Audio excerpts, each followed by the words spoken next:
So the second coming of Jesus Christ and other incidents that happen between now and then, between the time that I'm reading in Matthew 24, by the way, just concentrating on that 2 or 3 great chapters, one in Matthew 24, one in Mark 13, the other one is in Luke 21, covering the same time. And each one maybe adds a point here and there, the other one doesn't, but we'll stick with Matthew 24 mainly. So Matthew 24 and verse 1 says, "And Jesus went out," that's out from the temple, it says that, "and departed from the temple, and his disciples came to him to exhibit or show or display in the buildings of the temple," sort of saying, look, isn't this a magnificent reconstruction by dear old Herod the Great of Jerubbaal's temple? And Jesus said unto them, "See ye not all these things? Verily I say to you, there shall not be left one stone upon another that shall not be thrown down." And then in verse 3, "And as he sat upon the Mount of Olives, the disciples came unto him privately, saying, Tell us, when shall these things be?" Question number 1. "What shall be the sign of thy coming?" Second question. And then the final question, "and of the end of the world." And they split it into 3 parts, and really that is the way it should be. By the way, we know from Mark on the same account that the disciples wasn't all of them, but it was particularly 4 of them, the original 4. And as he sat, Mark 13, verse 3, "And as he sat upon the Mount of Olives over against the temple, Peter and James and John and Andrew asked him privately." So when shall these things be? Now, the Gospel, according to Google, comments on what happened around the time of the destruction of the temple. And there were in around 54 to 68 AB, under the reign of dear old Nero back in Rome, there was open discontent between the people of Judea and the Roman government. With protests breaking out, Gessius Florius, the Roman governor, plundered the second temple in Jerusalem, claiming the money for the empire. That would have gone down like a lead balloon. In AD 70, the Romans destroyed the temple in Jerusalem and looted its sacred contents. With the revolt over for good, huge numbers of Jews left Judea to make a home elsewhere. The beginning of Vespasian's rule had given Romans a new feeling of optimism after the civil war and the terror of Nero's reign. Increasingly desperate, the Jews attacked again. This time, however, the Romans not only held their lines, but pushed back, pinning the rebels against the temple. They fought in confined spaces again, once more, without orders. A few legionnaires took the initiative and started a fire in the temple. The chaos that ensued was in the attackers' favour, and the Romans won the day. Storming the temple, the Romans plundered it for its riches. Well, Pizzo, what happened was because it was all overlaid with gold, which everything in the temple basically was, including the temple itself, a lot of the gold ran down into the foundations. So to get the gold, they had to tear the building was destroyed by fire anyhow. They had to tear it apart. So that's the first question. The actual, not one stone left upon another. They're talking around 30 AD, and it was exactly 40 years later in 70 AD that it all happened. Now, in another passage, talking about that particular time, Jesus made them realise that it was going to be a horrific time. Now, the Christians had taken Jesus' warning and he'd said to them, when you see Jerusalem surrounded, flee to the mountains. You would think normally by that time it was too late, but history, of course, records that Vespasian had surrounded the city in 68 AD.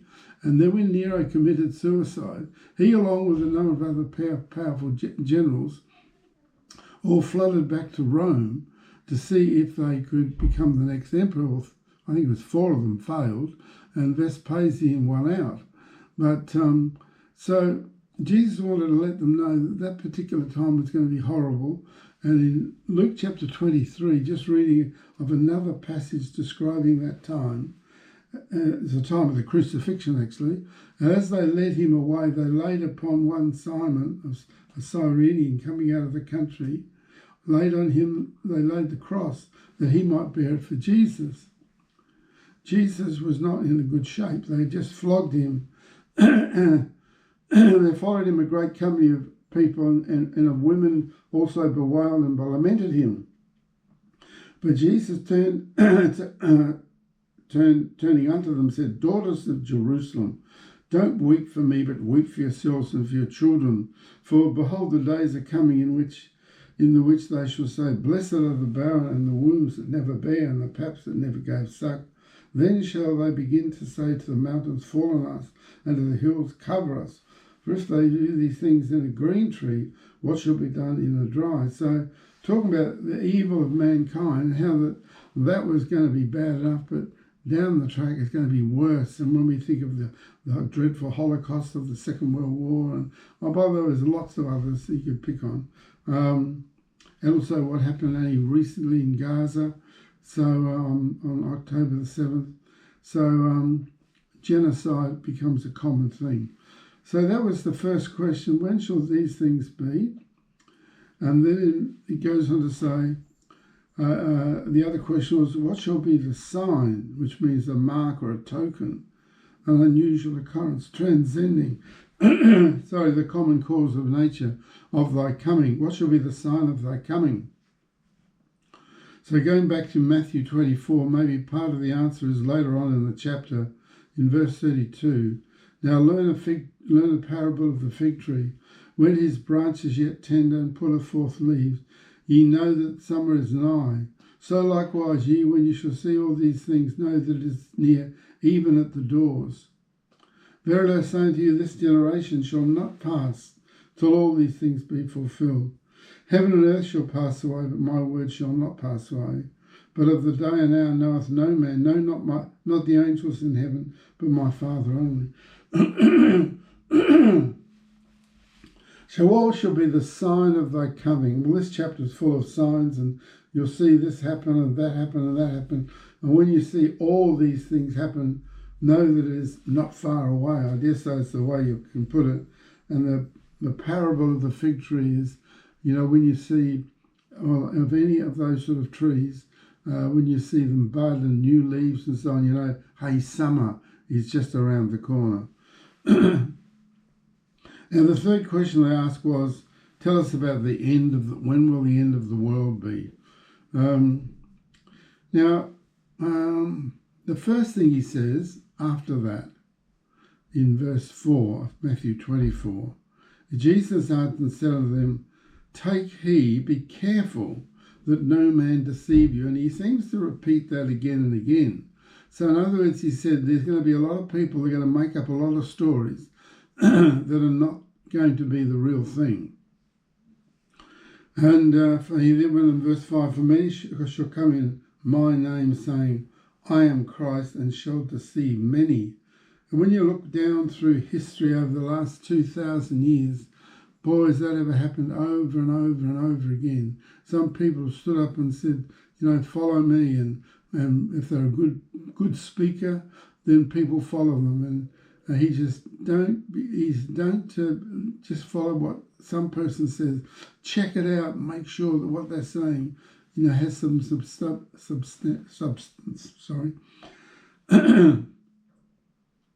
I just had a bit of a list here of some of the false Christs, and people follow them. Think of the Baha'i faith. Follow a guy called Baha'u'llah, founder of the Baha'i faith. He was supposed to be a great leader. Then we think of Buddha, who was way back in the 5th and 6th century BC. I didn't realise it went back so far. Founded Buddhism. According to the Buddhist legend, he was born in a place there in Nepal. So then you have dear old Muhammad, of course. He was around 570 to 632 AD. An Arab, a religious, social and political leader, the founder of Islam.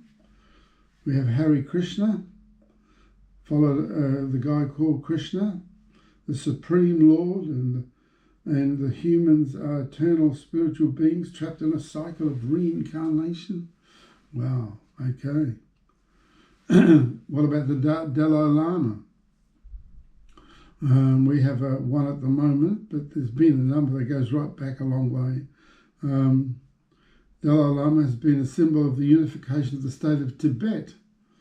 His Holiness, the Dalai Lama, is a man of peace. In 1989, he was awarded the Nobel Peace Prize for his non-violent struggle for the liberation of Tibet from communist China. Well, of course, you've got Christianity. It's its false leaders. Pope Pius XIX in 1870, he brought in what was called infallibility of the Pope, that when he sits ex cathedra and makes statements, it's equal to the Word of God, even though it may be greater than the Word of God. The doctrine that the Pope acting as supreme teacher and under certain conditions cannot err when he teaches in matters of faith and morals. So the old saying is, if you believe that, you'll believe anything. So there's all these different people that have come and gone, and there'll be many more yet, I dare say, before the second coming. Back to Matthew 24, just starting back to reading from verse 6 actually. And you shall hear of wars and rumours of wars. See that ye be not troubled, for all these things must come to pass. But the end is not yet. So he said right away, the end is not going to be in the next year or so, or in the next decade, maybe even the next century or so. We don't know exactly how long he meant. He just said, don't sit at home waiting for this to happen. It's not going to happen for a long time yet. And for nation shall rise against nation, and kingdom against kingdom. And there shall be famines and pestilences and earthquakes in divers, meaning throughout many different places. All these things the beginning of sorrows, and then shall they deliver you up to be afflicted, and shall kill you, and you shall be hated of all nations for my name's sake. Then shall many be offended, shall betray one another, shall hate one another. Many false prophets shall arise, shall deceive many. Because iniquity shall abound, the love of many shall wax cold. Because, I read that, but he that shall endure to the end, the same shall be saved. And this gospel of the kingdom shall be preached in all the world for a witness unto all nations. Then shall the end come. So we often have people say to us, well, what about people in darkest Africa? It seems to be the most unlikely place that hear the gospel. Well, guess what? Darkest Africa's had some great revivals. And with their own fellowship right now, it's having a great revival. We're having a lot of people saved in many countries, particularly Kenya and Zambia and many countries nearby. And so we're part of that right now. We're preaching the gospel. What about the Eskimo? What about the Australian natives? Well, as we know, one by one, it's gone out everywhere. The Bible's been translated into heaps of different languages. So it's not just relying on the original Hebrew and Greek. It's not just relying on English.